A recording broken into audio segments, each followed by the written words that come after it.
it's Leela. I have a stock phrase that I use when folks tell me I'm a role model or ask me for advice, like on how they can get closer to where I've gotten in my life.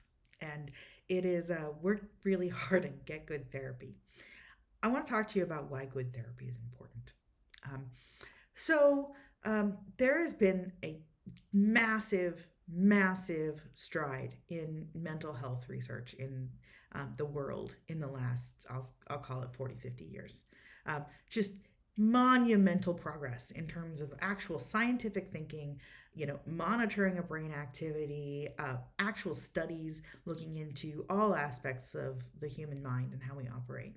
And so the world of psychology now is so much more advanced than where it was back in the days of Jung and Freud and all of that. That was really the infancy of understanding mental health. And along with that, our society has had a lot of kind of toxic patterns that we've had that have just existed as norms. One of the obvious ones is my kids, and to a lesser degree myself, we're really in the first couple of generations where beating your children is not considered something that is required for responsible parenting. And by that I mean, corporal punishment, spankings, switchings, that kind of thing. What if you did not do that, you were an irresponsible parent. And now we're in the first couple generations of understanding that that is not required to be a responsible parent. Um, there are also all sorts of things having to do with rape culture, with the way that sexuality is approached, with how many people are victims of sexual violence, how many people are victims of violence, period. Not to mention the after effects, the generational effects of large scale war. My grandparents were strongly personally affected by the wars that they were part of, World War II, the Korean War, major trauma as a result of what they had to do in those wars and what they had to survive on the home front, living through that. And that has an intergenerational effect, especially untreated. So, untreated mental health disorders like post traumatic stress disorder have an effect on the children being raised by those people with those conditions. Um, and I mean, just think about it logically. Like, if like, I'll give you a personal example. So, my mother's father was in the Korean War and came back with severe post traumatic stress disorder, where he sometimes did not know where he was. I remember him taking my brothers out to throw rocks at cars because he was so out of it that he was like, "It's the enemy tank. Got to throw the rock to get rid of the tank." It's an extreme example. My family of origin was really messed up, but to a lesser example, or to a lesser degree, when a person is responding from a place of trauma response, they're just not able to be as empathetic and engaged with their children and provide that nurturing support.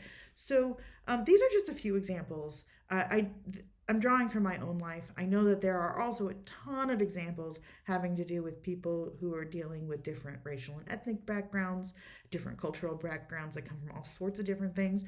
Not to mention the massive trauma that is slavery in this country and the history of slavery and oppression and racism and violence. So many sources of issues. And then we've got just basic chemical imbalances that we're coming to understand and be able to treat, but that just have always been there in our population.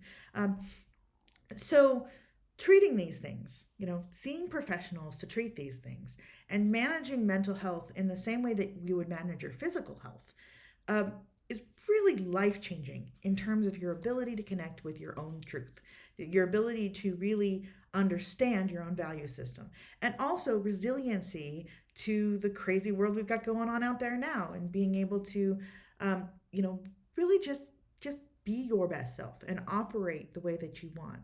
Um, I don't think everybody needs like lifelong long term therapy, but I do think it advantages almost everybody to check in, to do the work of going to a therapist and evaluating what's going on and asking yourself the question: Is what's going on with me because of my mind, because of my body, because of both? Because they're much more interconnected than we think.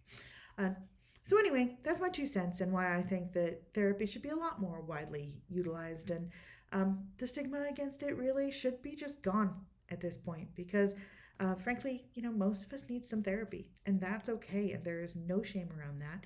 In fact, I think that taking care of your mental health is something that we should praise and really hold up as a gold standard in our society. I would like to see a future where that's the case.